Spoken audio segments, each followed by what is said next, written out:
Not long afterwards, he asked her to marry him. All the men were firmly against the relationship.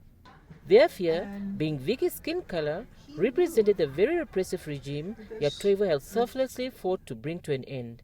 However, for the two lovebirds, theirs was a love that knew no racial boundaries. I heard a story before I came to Namibia about somebody who had said something about me and about the marriage, and I told him. I called him in Angola, and in Windhoek, and I told him about this.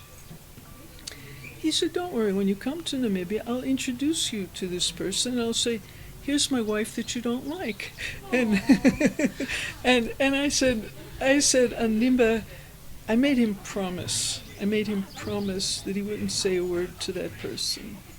And he didn't. He kept his promise, and I never had a problem with that person. The two also had fears that after independence, when Toivo returned to Namibia to take up leadership, his people would never accept Vicki as one of theirs. It was not just an ordinary thing for someone like Andimba to marry someone like me. When he came to Namibia, there were people who maybe wanted to discredit him or detract from him because of his choice. But he was a free person. The couple finally married in Windhoek in March 1990.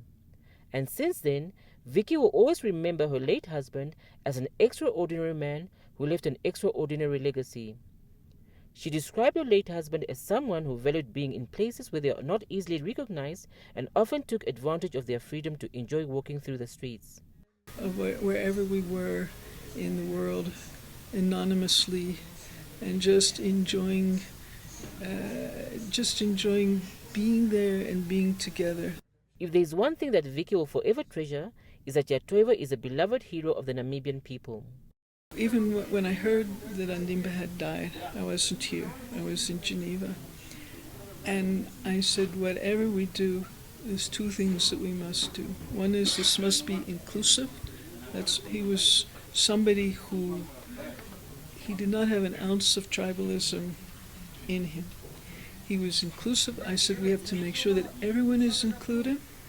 And I said, this should not be lavish. It must be in keeping with the way that Andimba was. He was a simple, humble person. They had twin daughters, Mutaleni and Nashikoto, and adopted two sons of Andimba's sister, Philemon and Isaac.